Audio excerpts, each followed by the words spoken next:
ಮೀಡಿಯಂನ ಎಲ್ಲ ವೀಕ್ಷಕರಿಗೆ ನಮಸ್ಕಾರ. ಈ ಹಿಂದಿನ ವಿಡಿಯೋದಲ್ಲಿ ಕಾರ್ಮಿಕರಿಗೆ ಪರಿಷ್ಕೃತ ಕನಿಷ್ಠ ವೇತನ, ಕರ್ನಾಟಕ ಕಡ್ಡಾಯ ಉಪಧನ ಕಾಯ್ದೆ, ಹೊರಗುತ್ತಿಗೆ ಕಾರ್ಮಿಕರ ನೇಮಕಕ್ಕೆ ಸಮಿತಿ ರಚನೆ ಹಾಗೂ ಉದ್ಯೋಗಾರ್ಹತೆ ಹೆಚ್ಚಿಸಲು ತರಬೇತಿ ಈ ವಿಷಯಗಳ ಕುರಿತು ವಿವರ ನೀಡಿದ್ದೇವೆ. ಈ ವಿಡಿಯೋದಲ್ಲಿ ಇನ್ನಷ್ಟು ವಿಷಯಗಳ ಕುರಿತು ತಿಳಿಯೋಣ. ಕರ್ನಾಟಕ ಕಟ್ಟಡ ಮತ್ತು ಇತರೆ ನಿರ್ಮಾಣ ಕಾರ್ಮಿಕರ ಕಲ್ಯಾಣ ಮಂಡಳಿಯ ವತಿಯಿಂದ ನೋಂದಾಯಿತ ಕಾರ್ಮಿಕರ ಆರೋಗ್ಯ ರಕ್ಷಣೆಗಾಗಿ ಹಲವಾರು ಕಾರ್ಯಕ್ರಮ, ಸೌಲಭ್ಯ ಹಾಗೂ ಯೋಜನೆಗಳನ್ನು ನೀಡಲಾಗ್ತಾ ಇದೆ. ಈ ಕುರಿತ ಇನ್ನಷ್ಟು ಹೆಚ್ಚಿನ ಮಾಹಿತಿಯನ್ನ ಮುಂದಿನ ಭಾಗದಲ್ಲಿ ತಿಳಿಸ್ತೇವೆ. ಕರ್ನಾಟಕ ಕಟ್ಟಡ ಮತ್ತು ಇತರ ನಿರ್ಮಾಣ ಕಾರ್ಮಿಕರ ಕಲ್ಯಾಣ ಮಂಡಳಿಯ ವತಿಯಿಂದ ನೋಂದಾಯಿತ ಕಾರ್ಮಿಕರ ಆರೋಗ್ಯ ರಕ್ಷಣೆಗಾಗಿ ಹಲವಾರು ಕಾರ್ಯಕ್ರಮ, ಸೌಲಭ್ಯ ಹಾಗೂ ಯೋಜನೆಗಳನ್ನು ನೀಡಲಾಗ್ತಾ ಇದೆ. 100 ಹೈಟೆಕ್ ಸಂಚಾರಿ ಆರೋಗ್ಯ ಘಟಕಗಳು. ನೋಂದಾಯಿತ ಕಟ್ಟಡ ಕಾರ್ಮಿಕರು ಹಾಗೂ ಅವರ ಅವಲಂಬಿತರ ಆರೋಗ್ಯ ರಕ್ಷಿಸಲು ಅತ್ಯಾಧುನಿಕ ವೈದ್ಯಕೀಯ ಸೌಲಭ್ಯಗಳಿರುವ 100 ಸಂಚಾರಿ ಆರೋಗ್ಯ ಘಟಕ ವಾಹನಗಳಿಗೆ ಚಾಲನೆ ನೀಡಲಾಗಿದೆ. ಈ ವಾಹನಗಳಲ್ಲಿ ಅತ್ಯಾಧುನಿಕ ವೈದ್ಯಕೀಯ ಸೌಲಭ್ಯ, ಉಪಕರಣಗಳನ್ನು ಅಳವಡಿಸಲಾಗಿದ್ದು MBBS ವೈದ್ಯರು, ನರ್ಸ್ಗಳು, ಫಾರ್ಮಸಿಗಳು ಮತ್ತು ಲ್ಯಾಬ್ ಟೆಕ್ನಿಷಿಯನ್ಸ್ಗಳು ಇರ್ತಾರೆ. ನೋಂದಾಯಿತ ಕಟ್ಟಡ ಮತ್ತು ಇತರ ನಿರ್ಮಾಣ ಕಾರ್ಮಿಕರು ಹಾಗೂ ಅವರ ಅವಲಂಬಿತವರಿಗೆ ಸೇವೆ ಒದಗಿಸಲಾಗುತ್ತೆ. ಇದರ ವಿಶೇಷತೆಗಳು ಏನು ಅಂದರೆ, ಕಾರ್ಮಿಕರು ಕೆಲಸ ಮಾಡುವ ಸ್ಥಳಕ್ಕೆ ಹೋಗಿ ತಪಾಸಣೆ ನಡೆಸುತ್ತೆ. ಪ್ರತಿ ಜಿಲ್ಲೆಗೆ ತಲಾ 3 ವಾಹನಗಳನ್ನು ಹಂಚಿಕೆ ಮಾಡಲಾಗಿದೆ. ಈ ವಾಹನಗಳಲ್ಲಿ ಕನೆಸ್ಪೆಡ್ ಹೆಲ್ತ್ ಎಕ್ಯೂ ಸಿಸ್ಟಮ್ ಅಳವಡಿಸಲಾಗಿದ್ದು GPS ಅಳವಡಿಕೆ ನಿಗಾ ಇಡಲಾಗುತ್ತದೆ. ಕಾರ್ಮಿಕರಿಗೆ ಡಿಜಿಟಲ್ ಆಧಾರಿತ ವರದಿ ನೀಡುವ ವ್ಯವಸ್ಥೆ ಇರಲಿದೆ. ಬೆಂಗಳೂರಿನಲ್ಲಿ ಕೇಂದ್ರೀಕೃತ ಕಮಾಂಡ್ ಸೆಂಟರ್ ತೆರೆದು ನಿರ್ವಹಿಸಲಾಗುತ್ತೆ. ಶ್ರಮಿಕ ತಾತ್ಕಾಲಿಕ ವಸತಿ ಸಮುಚ್ಚಯ. ಕೆಲಸಕ್ಕಾಗಿ ಊರಿಗೆಂದು ವಲಸೆ ಬರುವ ಕಾರ್ಮಿಕರಿಗೆ, ಶ್ರಮಿಕರಿಗೆ ತಾತ್ಕಾಲಿಕ ವಸತಿ ಸಮುಚ್ಚಯಗಳನ್ನು ನಿರ್ಮಾಣ ಮಾಡಲಾಗುತ್ತೆ. ಮಾನ್ಯ ಕಾರ್ಮಿಕ ಸಚಿವರಾದ ಶ್ರೀ ಸಂತೋಷ್ ಲಾಡ್ ಅವರ ನೇತೃತ್ವದಲ್ಲಿ ಈ ಯೋಜನೆಗೆ ಮತ್ತಷ್ಟು ಬಲ ಬಂದಿದ್ದು, ಈಗಾಗಲೇ ಬೆಂಗಳೂರು ಗ್ರಾಮಾಂತರ ಜಿಲ್ಲೆಯ ಓಬದೇವನಹಳ್ಳಿ ಕೈಗಾರಿಕಾ ಪ್ರದೇಶ, ಬೆಳಗಾವಿಯ BK ಕಂಗ್ರಳ್ಳಿ ಕೈಗಾರಿಕಾ ಪ್ರದೇಶ, ಶಿವಮೊಗ್ಗ ಜಿಲ್ಲೆಯ ದೇವಕಾತಿ ಕೈಗಾರಿಕಾ ಪ್ರದೇಶ, ಚಾಮರಾಜನಗರ ಜಿಲ್ಲೆಯ ಬದನಗುಪ್ಪ, ಕಲ್ಲಂಬಳ್ಳಿ ಕೈಗಾರಿಕಾ ಪ್ರದೇಶ ಹಾಗೂ ಕಲಬುರಗಿಯಲ್ಲಿ ನಿರ್ಮಿಸಲಾದ ಶ್ರಮಿಕ ತಾತ್ಕಾಲಿಕ ವಸತಿ ಸಮುಚ್ಚಯಗಳನ್ನು ಈಗಾಗಲೇ ಲೋಕಾರ್ಪಣೆ ಮಾಡಲಾಗಿದೆ. ರಾಜ್ಯದ ನೋಂದಾಯಿತ ಕಟ್ಟಡ ಮತ್ತು ಇತರ ನಿರ್ಮಾಣ ಕಾರ್ಮಿಕರ ಮಕ್ಕಳ ಭವಿಷ್ಯವನ್ನು ಭದ್ರಪಡಿಸಲು ರಾಜ್ಯಾದ್ಯಂತ ಶ್ರಮಿಕ ವಸತಿ ಶಾಲೆಗಳನ್ನು ಸ್ಥಾಪಿಸಲು ಕರ್ನಾಟಕ ಕಟ್ಟಡ ಮತ್ತು ಇತರ ನಿರ್ಮಾಣ ಕಾರ್ಮಿಕರ ಕಲ್ಯಾಣ ಮಂಡಳಿಯು ಮಹತ್ವದ ಕ್ರಮ ಕೈಗೊಂಡಿದೆ. ಶ್ರಮಿಕರ ಮಕ್ಕಳಿಗೂ ಉತ್ತಮ ಶಿಕ್ಷಣ ಸಿಗಬೇಕು. ಅವರ ಪ್ರತಿಭೆಗೆ ತಕ್ಕ ಶಿಕ್ಷಣ ಸಿಕ್ಕರೆ ಅವರು ತಮ್ಮ ತಮ್ಮ ಆಸಕ್ತಿಯ ಕ್ಷೇತ್ರಗಳಲ್ಲಿ ತೊಡಗಿಕೊಳ್ಳಬಹುದಾಗಿದೆ. ಈ ವಸತಿ ಶಾಲೆಗಳ ನಿರ್ಮಾಣದ ಬಗ್ಗೆ 2025-26ನೇ ಸಾಲಿನ ಬಜೆಟ್ನಲ್ಲಿ ಹಣಕಾಸು ಸಚಿವರು ಹಾಗೂ ಮುಖ್ಯಮಂತ್ರಿಗಳಾದ CM ಸಿದ್ದರಾಮಯ್ಯ ಅವರು ಅಧಿಕೃತ ಘೋಷಣೆ ಮಾಡಿದರು. ಮುಖ್ಯಮಂತ್ರಿಗಳು ನೀಡಿದ ವಾಗ್ದಾನದಂತೆ ಇದೀಗ ಶಾಲೆಗಳ ಆರಂಭ ವೇಗ ಪಡೆದಿದೆ.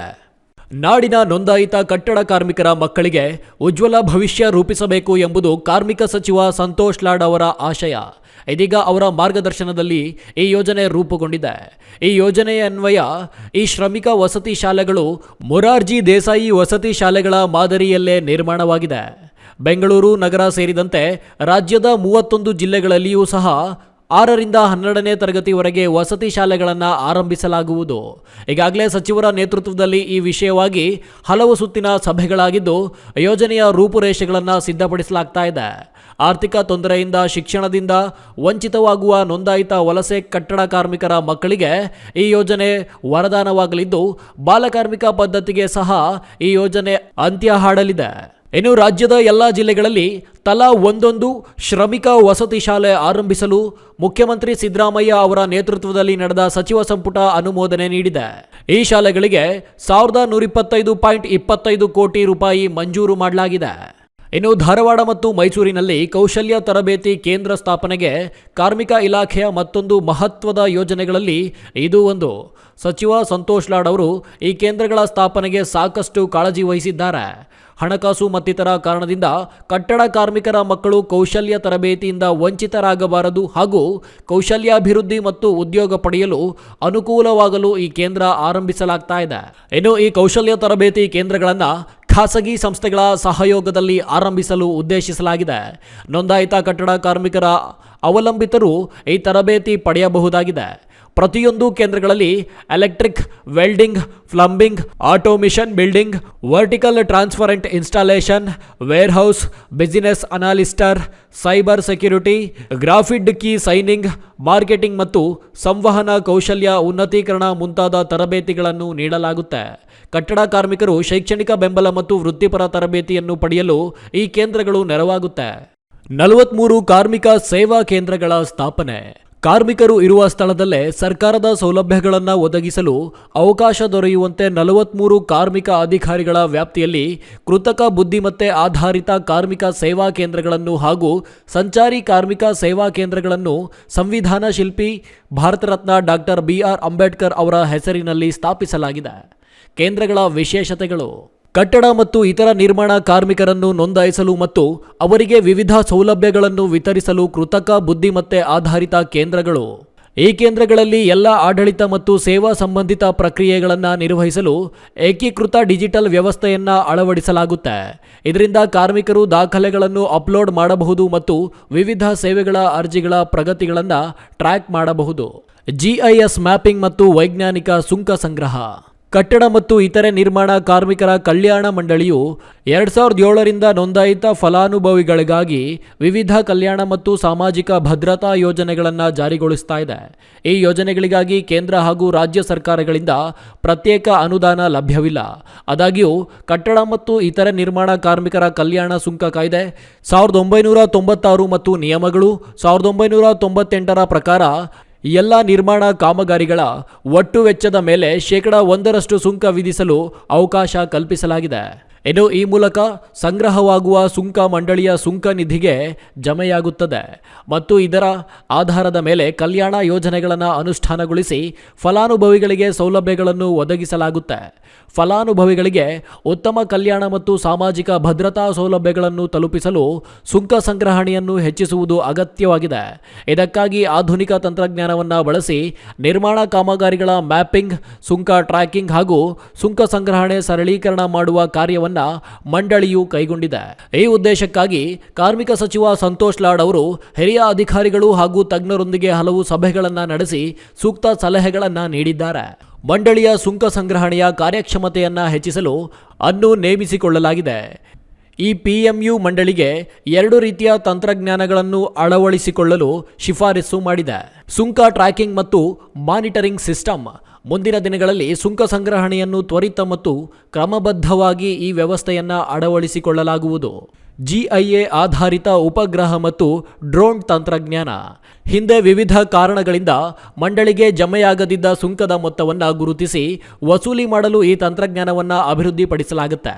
ನೀಡಿದ ಶಿಫಾರಸುಗಳ ಪ್ರಕಾರ ಮಂಡಳಿಯು ಈ ತಂತ್ರಜ್ಞಾನಗಳನ್ನು ಅಳವಡಿಸಿಕೊಂಡು ಸುಂಕ ಸಂಗ್ರಹಣೆಯನ್ನು ಬಲಪಡಿಸಿಕೊಳ್ಳಲು ಹಾಗೂ ತಪ್ಪಿ ಹೋಗಿರುವ ಸುಂಕವನ್ನು ವಸೂಲಿ ಮಾಡಲು ಮುಂದೆ ಇರಿಸಿದೆ. ನಕಲಿ ಕಾರ್ಮಿಕ ಕಾರ್ಡ್ ರದ್ದು. ಇಲ್ಲಿ ಕಾರ್ಮಿಕರಲ್ಲದವರು ನಕಲಿ ದಾಖಲೆ ನೀಡಿ ಕಾರ್ಮಿಕ ಕಾರ್ಡ್ ಪಡೆದು ಕರ್ನಾಟಕ ಕಟ್ಟಡ ಮತ್ತು ಇತರ ನಿರ್ಮಾಣ ಕಾರ್ಮಿಕರ ಕಲ್ಯಾಣ ಮಂಡಳಿಯ ನೀಡಿದ್ದ ಸೌಲಭ್ಯಗಳನ್ನು ಪಡೆಯುತ್ತಾ ಇದ್ರು. ಇಂತಹ ಸವಾಲನ್ನು ಸಮರ್ಥವಾಗಿ ಭೇದಿಸಿದ ಕಾರ್ಮಿಕ ಇಲಾಖೆ ನಕಲಿ ನೋಂದಣಿಗಳನ್ನು ಪತ್ತೆ ಹಚ್ಚಿ ಸರ್ಕಾರಕ್ಕೆ ಕೋಟ್ಯಾಂತರ ಹಣ ಉಳಿಸಿದೆ. ಇಲಾಖೆ ಸರಿಯಾದ ಸಮಯದಲ್ಲಿ ಸೂಕ್ತ ಕ್ರಮಗಳನ್ನು ಕೈಗೊಂಡ ಪರಿಣಾಮ ಸರ್ಕಾರದ ಸೌಲಭ್ಯಗಳು ಅರ್ಹ ಮತ್ತು ನೈಜ ಫಲಾನುಭವಿಗಳನ್ನು ತಲುಪ್ತಾ ಇದೆ. ಕಾರ್ಮಿಕ ಸಚಿವ ಸಂತೋಷ್ ಲಾಡ್ ಅವರು ಈ ನಕಲಿ ಕಾರ್ಮಿಕ ಕಾರ್ಡ್ ರದ್ದತಿಗೆ ಮಹತ್ವದ ಕ್ರಮ ಕೈಗೊಂಡಿದ್ರು. 2007ರಿಂದ 2023ರವರೆಗೆ ಮಂಡಳಿಯಲ್ಲಿ 52.04 ಲಕ್ಷ ಜನರು ನೋಂದಾಯಿಸಿಕೊಂಡಿದ್ರು. ಆದರೆ ಇಂತಹ ನೋಂದಣಿಯನ್ನು ಬೆನ್ನುಬಿದ್ದ ಕಾರ್ಮಿಕ ಇಲಾಖೆ ನೈಜ ಮತ್ತು ಅರ್ಹ ಫಲಾನುಭವಿಗಳನ್ನು ಪತ್ತೆ ಹಚ್ಚಿತು. ಸರ್ಕಾರದ ಸೌಲಭ್ಯಗಳು ಕೇವಲ ಅರ್ಹ ಮತ್ತು ನೈಜ ಫಲಾನುಭವಿಗಳಿಗೆ ಮಾತ್ರವೇ ಸಿಗಬೇಕು ಎಂಬುದು ಕಾರ್ಮಿಕ ಸಚಿವ ಸಂತೋಷ್ ಲಾಡ್ ಅವರ ಕಾಳಜಿ. ಇದಕ್ಕಾಗಿ ಅವರು ನಕಲಿ ಕಾರ್ಮಿಕ ಕಾರ್ಡ್ಗಳನ್ನು ರದ್ದುಪಡಿಸಲು ವಿಶೇಷ ಮುತುವರ್ಜಿ ವಹಿಸಿದ್ರು. ಕಾರ್ಮಿಕ ಇಲಾಖೆ ಕೈಗೊಂಡ ಕಟ್ಟುನಿಟ್ಟಿನ ಕ್ರಮಗಳಿಂದಾಗಿ ಈವರೆಗೆ ಸುಮಾರು 2.43 ಲಕ್ಷ ನಕಲಿ ಕಾರ್ಮಿಕರ ನೋಂದಣಿಯನ್ನು ರದ್ದುಪಡಿಸಲಾಗಿದೆ. ಇವರಿಗೆ ನೀಡುತ್ತಿದ್ದ ಸೌಲಭ್ಯಗಳ ವೆಚ್ಚ ಸರ್ಕಾರಕ್ಕೆ ಉಳಿತಾಯವಾಗಿದೆ. ಅಲ್ಲದೆ ಅರ್ಹ ಫಲಾನುಭವಿಗಳಿಗೆ ಹೆಚ್ಚಿನ ಸೌಲಭ್ಯಗಳನ್ನು ನೀಡಲು ಸಹಾಯವಾಗಿದೆ. ನವೀಕರಣ ಸಮಯದಲ್ಲಿ ಕಠಿಣ ತಪಾಸಣೆ ಕ್ರಮಗಳನ್ನು ಅನುಸರಿಸಿದ್ದರಿಂದ ಒಟ್ಟು ನೋಂದಾಯಿತ ಕಾರ್ಮಿಕರ ಸಂಖ್ಯೆ 52.04 ಲಕ್ಷಗಳಿಂದ 31 ಲಕ್ಷಗಳಿಗೆ ಇಳಿಕೆಯಾಗಿದೆ. ಹಲವು ಕ್ರಮಗಳು. ನಕಲಿ ಕಾರ್ಮಿಕ ಕಾರ್ಡ್ಗಳನ್ನು ರದ್ದುಪಡಿಸಲು ಇಲಾಖೆ ಹಲವು ಕ್ರಮಗಳನ್ನು ಕೈಗೊಂಡಿತ್ತು. ಇದೆಲ್ಲದರ ಫಲಶ್ರುತಿಯಾಗಿ ನಕಲಿ ನೋಂದಣಿ ಕಡಿಮೆಯಾಗಿತ್ತು. ಜಿಲ್ಲಾ ಮಟ್ಟದ ಸಭೆಗಳಲ್ಲಿ ನಕಲಿ ಕಾರ್ಮಿಕ ಕಾರ್ಡ್ಗಳ ಕುರಿತು ವಿಶೇಷ ಕಾಳಜಿ ವಹಿಸಲು ಸಚಿವ ಸಂತೋಷ್ ಲಾಡ್ ಅವರು ಅಧಿಕಾರಿಗಳಿಗೆ ಸೂಚಿಸಿದರು. ನಕಲಿ ಕಾರ್ಮಿಕ ಕಾರ್ಡ್ ಪಡೆಯುವುದು ಶಿಕ್ಷಾರ್ಹ ಅಪರಾಧವಾಗಿದ್ದು, ಈ ಬಗ್ಗೆ ಜನರಿಗೆ ಅರಿವು ಮೂಡಿಸಲಾಗುತ್ತೆ. ಜಾಗೃತಿ ಜಾಥಾ ಅಭಿಯಾನ, ಕರಪತ್ರ ಹಂಚುವಿಕೆ ಮಾಡಲಾಗ್ತಾ ಇದೆ. ಇನ್ನು ಇದರ ಪ್ರಯೋಜನಗಳೇನು? ನಕಲಿ ಕಾರ್ಮಿಕ ಕಾರ್ಡ್ಗಳನ್ನು ರದ್ದುಪಡಿಸುವಿಕೆಯನ್ನು ತೀವ್ರಗೊಳಿಸಿದ್ದರಿಂದ ನಕಲಿ ನೋಂದಣಿ ಕಡಿಮೆಯಾಗಿತ್ತು. ಅರ್ಹ ಫಲಾನುಭವಿಗಳಿಗೆ ಹೆಚ್ಚಿನ ಸೌಲಭ್ಯವನ್ನು ನೀಡಲು ಅನುಕೂಲವಾಯಿತು. ಹೊಸ ಫಲಾನುಭವಿಗಳಿಗೆ ನೋಂದಣಿ ಹೆಚ್ಚಿದ್ರಿಂದ ನೈಜ ಕಾರ್ಮಿಕರಿಗೆ ಸೌಲಭ್ಯಗಳು ಸಿಕ್ಕವು. ಮಂಡಳಿ ವತಿಯಿಂದ ಹೊಸ ಸೌಲಭ್ಯಗಳನ್ನು ರೂಪಿಸಿ ಅನುಷ್ಠಾನಗೊಳಿಸಲು ಸಹಕಾರಿಯಾಯಿತು. ಕಾರ್ಮಿಕರಲ್ಲಿ ಇಲಾಖೆ ಮತ್ತು ಸರ್ಕಾರದ ಮೇಲಿನ ವಿಶ್ವಾಸಾರ್ಹತೆ ಹೆಚ್ಚಾಗಿತ್ತು. ಇನ್ನಷ್ಟು ಅಪ್ಡೇಟ್ಸ್ಗಾಗಿ ನೋಡ್ತಾ ಇರಿ ಕನ್ನಡ ಮೀಡಿಯಂ 24x7.